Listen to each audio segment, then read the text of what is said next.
Hey there, Facebook friends and YouTube followers. Thank you for joining me today. My name is Melissa Crispell. I am the clinical training specialist for Perk Integrative Health. For those of you that are new to the group, Perk Integrative Health is the beautiful marriage of Perk Nutraceuticals and ELISA Act Biotechnologies, home of the LRA by ELISA Act Food and Chemical Sensitivity Test. Thank you for joining us. We have with us today Dr. Russell Jaffe, MD, PhD, and CCN, and he is the founder, the creator. He is the man behind Perk and ELISA Act. We thank you, Dr. Jaffe, for being here with us. And here we go. All right, and we're back with Dr. Jaffe talking about beverages, hydration. If you saw one of our other videos, we talked about water and where to get your water from, what water is safe and best for you and best for your body. Now we're going to talk a little bit about tea. Dr. Jaffe shared with his PIH Academy members the type of tea that he prefers, and now he's going to share that with you. So Dr. Jaffe, talk to us. Tell us what type of tea. There are so many out there for people to choose from, and you're so great at debunking all these myths for us and giving us the facts. So we're excited to hear about tea from you. When we talk about tea as a beverage, most people think of black tea first, then they think of green tea. And I suggest you think of white tea. Now, white tea are the whole leaves, the first little sprigs that people go out and harvest into baskets. It is air, sun dried quickly. And what you get is a very delicate tea, highly nutritious. In the old days of the Chinese Empire, this was reserved for royalty. But today, if you're willing to pay a certain price, you can get it. You can get it from Upton Tea. They are one of the docents. There are a number online. If you look for organic white tea, you'll have multiple choices. And I have a tea maker. So you put the whole leaves in this little basket and you tell the device, whether it's a black tea, a green tea, a white tea, an herbal tea, a flower tea, and it, at exactly the right temperature and time, brings the basket down into the water and it steeps for exactly the right amount of time. And then the basket comes back up. Nice. It really is. It's by Breville. It's a company that is known for quality kitchen, personal care items. And so you can do this by pressing a button, or you can just have a thermometer in the water, because white tea is so delicate that you want to steep it at 160 degrees. Remember, 212 is boiling. Most teas are better if you steep them at 190, not 212.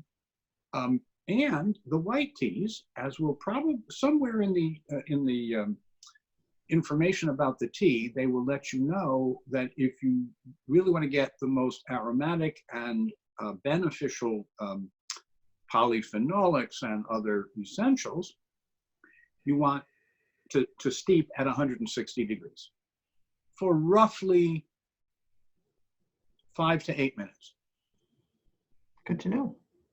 Now, you can come back with more hot water and put it in the same cup after you've drunk it. If you overfill the cup, it will spill on the carpet. We don't suggest that. That's an old Zen metaphor. And the white teas, when I first became interested in teas and coffees and beverages, you could read articles about white teas. There were a few places in the country that would import white teas, but there weren't many because the consumer wasn't educated enough to ask. And they call them docents, the folks that really are into the real tea quality thing. The docents didn't have big marketing budgets. And then came along, it was called Great Earth. And it was a tea company, and it was a restaurant chain with very healthy food, put together by Bill Galt, and I'm trying to think of the other guy's name, but a fellow who lived in Carmel, California, who would bring in containers of each of these teas. And if you wanted to know what the best tea was at that moment to drink, just ask him what white tea he's drinking. But if you don't have that available, then ask your docent, ask your tea specialist. There is a separate option because there are completely caffeine-free. Now, white tea has a little bit of caffeine and some theanine to balance it out, but that's chemistry. There are some people who by preference want no caffeine, and they can have a spiced tea, like India spiced tea. But do not have it every day because it's too rich in fluoride and too rich in iodine and iodide. Now, most people need more iodine and iodide. You do not need more fluoride. India spiced tea once in a while? Yes. India spiced tea daily? No. Okay. Then you get to, well, there's a category called art tea. Art tea means it's designed so that when you put it in a glass container with hot water, it opens up like a flower. It's called art tea. There are certain people who, at high tea, at 4 o'clock in the afternoon, they want to have something beautiful, they want to have something aromatic, they want to have something that their neighbors have never seen before, if possible. But I've just mentioned that in passing. There are flower teas.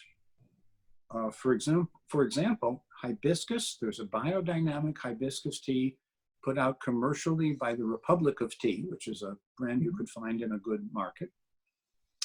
And it says on the label, biodynamic and hibiscus. Now, hibiscus flowers are known to benefit the heart and lower your blood pressure, but not too low. Never causes hypotension, but if you have mild hypertension, then taking this every other day, not every day.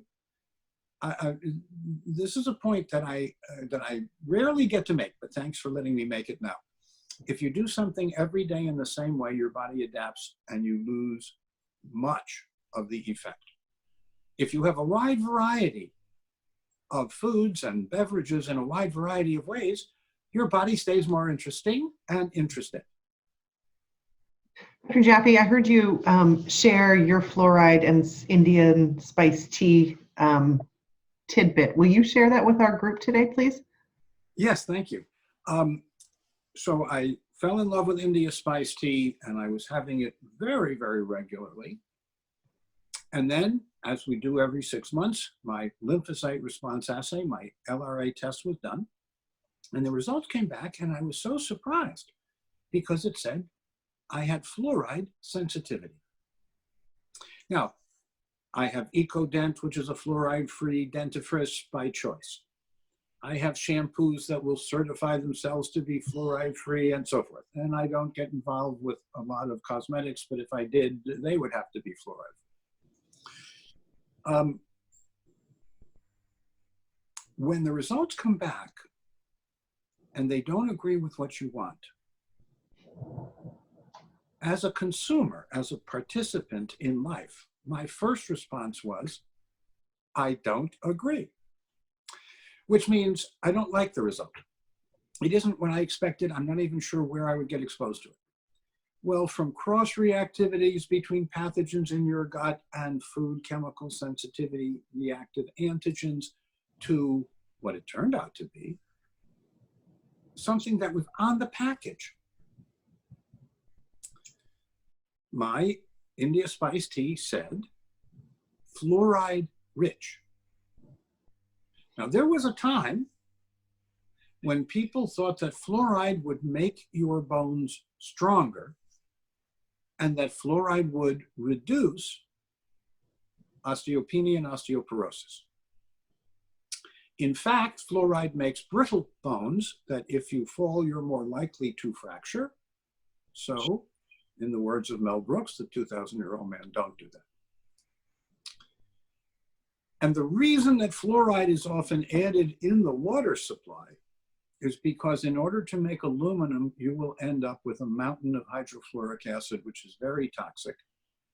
And a decision was made in the 1930s that fluoride would strengthen bones. Therefore, we should put it in the water supply of the country so that Reynolds Aluminum and Alcoa, there were two or three of them, so that they could continue to produce this huge amount of hydrofluoric acid toxic waste.